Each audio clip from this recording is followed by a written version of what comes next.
Our Around the World segment tonight. First, under the guidance of President Obama, the United States refused to veto a UN Security Council resolution that condemned Israel for their settlements in the West Bank. Then, reports surfaced that the U.S. actually helped write this resolution. And as if all that is not bad enough, Vice President Biden reportedly called the Ukrainian president to make sure he voted in favor of the condemnation.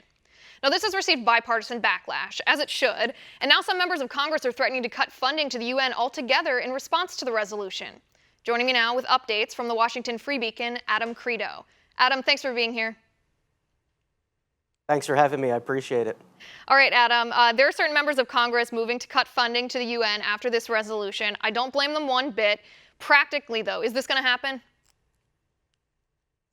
So that's actually an interesting question. If you had asked me that maybe, let's say, a week ago, I probably would have said no. But the United Nations right now is teeing up even more action against Israel. Not Iran, not Syria, but Israel. So I think that it actually is likely that Congress could make a stand. They would have the backing of a Trump administration on this. I don't think it'd be difficult. And look, it's time to send a message to the United Nations. When you focus on things like condemning Israel and trying to destroy our major alliance with the Israelis, there's going to be repercussions. It might be time to get the UN in line in terms of its ideology. It's completely askew. Right, although I have to push back just a little bit and say, while I understand this righteous indignation, I feel the same way. I'm not sure that they have a foot to stand on because the United States was partially responsible for this resolution in the first place. Adam, this was shocking to me. Perhaps the worst bombshell of all, the worst part of this story, is that the United States was reportedly the chief architect behind the wording of the resolution. Yeah, you're absolutely right about that, and it took me and other reporters quite some time to figure that out. The Obama administration had said originally that, look, all we did was abstain from the vote. Now, I think we should stop there and say that, look, that's a very major thing. That's not a reversal of just the Obama administration's policies. That's a reversal of longstanding U.S. policy. It takes just one vote. Why not exercise a veto in the Security Council? But fine. Going off of that, it became very clear that countries such as Ukraine, like you mentioned, were hesitant to back this, and understandably so, but the administration personally lobbied in favor of it. It became further clear from sources I spoke to and others that not only that, when this was put on the back burner, which it was for some time, this amendment didn't just come out of nowhere. It was in the making and brewing for quite some time. The Israelis learned that, look, the Obama administration had a very direct hand in orchestrating this, in writing it. It was their baby. They wanted it, and they made it happen. Right. I mean, Netanyahu says that the U.S. actually coordinated on the wording of it, not just the goal, not just the intention. And to go back, Adam, for 1 second to something you said before, this abstention, this refusal to vote, they had the power to unilaterally veto this, and they didn't. This is so typical of the Obama administration. If you look at his history, his experience in Congress, in the Senate, before he was even president, he was the one that voted present. He was the one that voted president in the Illinois State Senate against that ban on medical care being given to babies born after botched abortions. He is the king of refusing to vote on things that make a moral difference in our world. I couldn't believe it. This is not just refusing to vote on something, refusing to veto it. This is the exact same as supporting it. The U.S. is responsible as any of these other countries for condemning Israel. I agree with you completely on that. I think that it's a cop-out and it's a lame excuse to say we just abstained, everybody else did the work, when it's clearly not true. Look, Israel has been a main alliance of the U.S., the front line in the Middle East, the only democracy in that region, and essentially what the Obama administration did was shrug and say we don't care.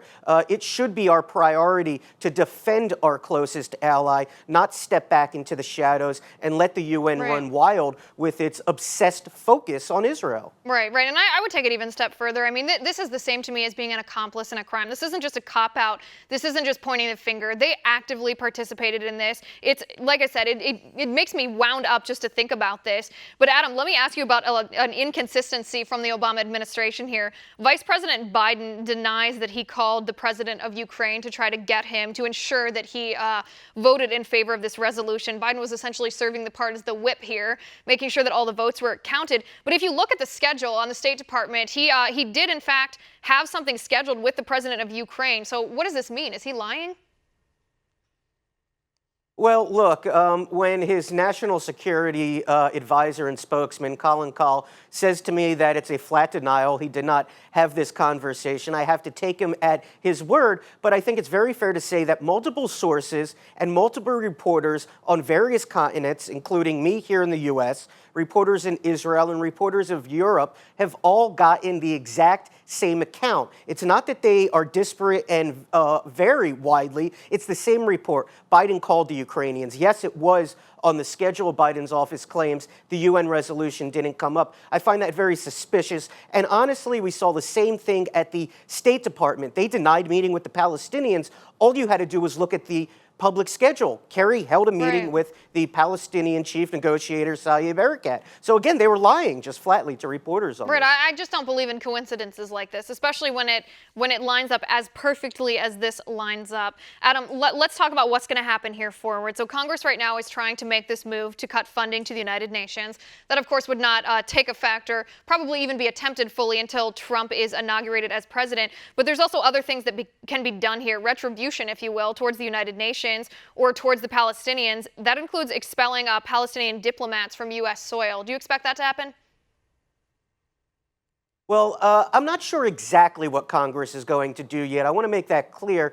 But I've spoken with multiple offices, both in the Senate and the House, advisors for Trump, and also people that are working on various measures at the UN. And there's a package that everybody's echoing. It includes possibly expelling Palestinian diplomats from U.S. soil. It includes limiting relationships with countries that voted in favor of this, having repercussions on the diplomatic side. And of course, it includes potentially withholding funds to the United Nations. Look, when you get in terms of cutting off funds, there are ways to do this. There are organizations such as UNESCO, the UN Cultural Board, that for a very long time has been vehemently against Israel and is trying to co-opt holy sites, saying that they do not belong to Jewish people, they do not belong to Israel. So I think there is a nuanced way to do this, and there's also a way to do it with a sledgehammer. It's just a matter of what Congress decides is in their best interest here. Right, or what the way that they think that they could actually get it passed. Adam, I appreciate these updates. Keep us updated as this continues to unfold, but that's all the time we have for today. Thanks for being here.